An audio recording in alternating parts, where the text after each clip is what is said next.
Okay. You guys hear me? Good evening, and welcome to the 2019 Tomorrow's Leaders graduation ceremony. My name is Jack Hill, and I have the honor of representing my fellow classmates tonight as we reflect on our experience with Tomorrow's Leaders and thank all of those that made this experience possible. I would first like to express my gratitude for allowing me to represent my fellow classmates with a speech.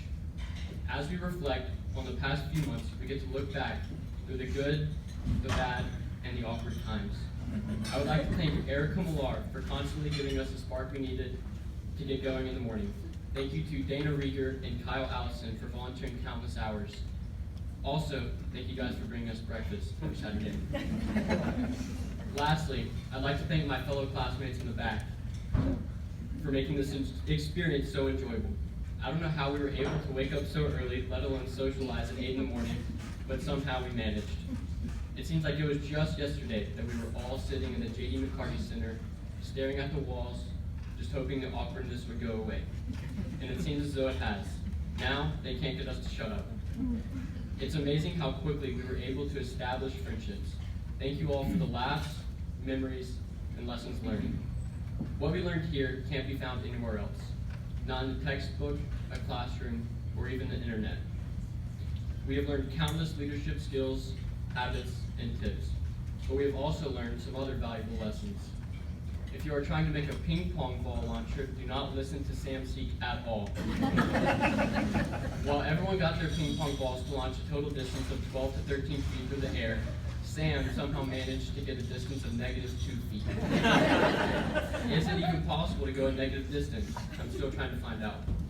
And Sam, while you didn't get the award for best ping pong ball launcher, I'll tell you, lots of geniuses weren't appreciated in their time. You are a visionary, my friend. Just be patient. We got to tour the OU campus and meet with college recruiters, as well as tour the athletic facilities. After everyone figured out that I was born in Alabama and raised a Bama fan, they felt it necessary to point me to the 2014 All-State Sugar Bowl trophy. It's okay though. You can thank me later when Jalen Hurts brings the Heisman Trophy for the 3rd year in a row.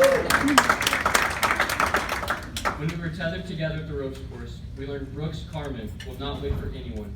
He does not want to be slowed down, and he will literally pull you up the wall.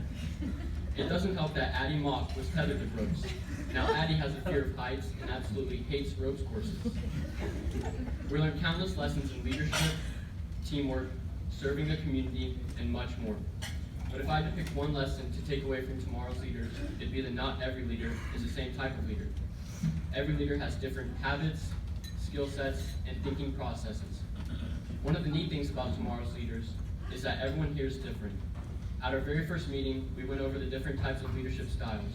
So I'm going to ask you guys, when I call your group, to stand up and stay standing while I read your group. If you are a lion, stand up.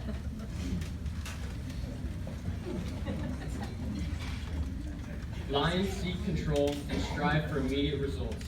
They take risks and implement changes, and they talk more than they listen. If you are a koala, stand up.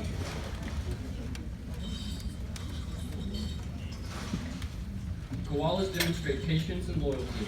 They avoid taking risks. They listen more than they talk and calm heated discussions.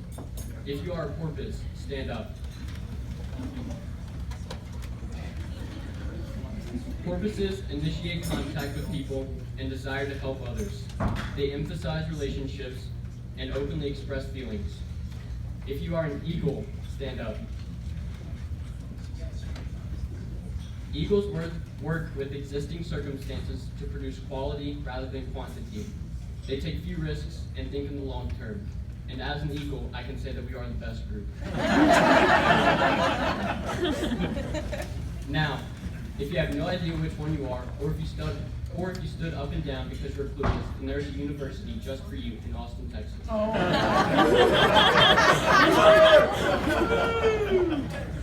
As you can tell, we aren't all the same type of leader. We are all different and unique.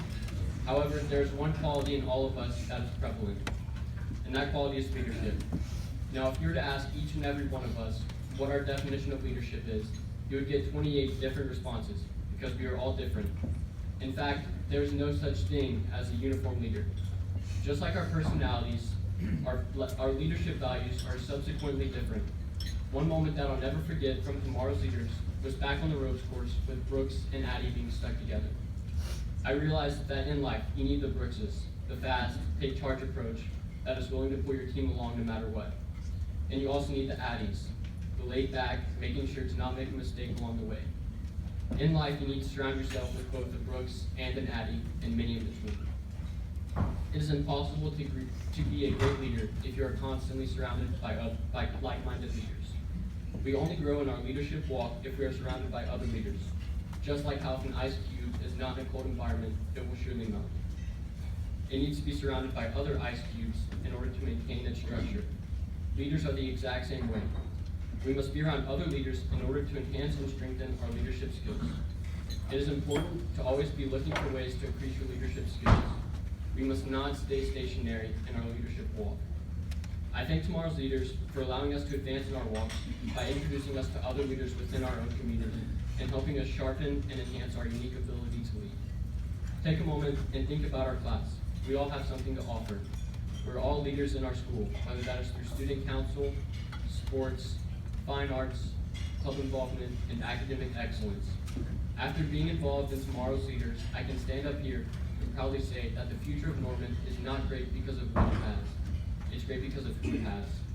I thank tomorrow's leaders, the Norman Chamber of Commerce, Ms. Millar, Ms. Rieger, and Mr. Allison. Thank you once again, and thank you graduating class for making this experience so enjoyable. I look forward to working with you all in the future.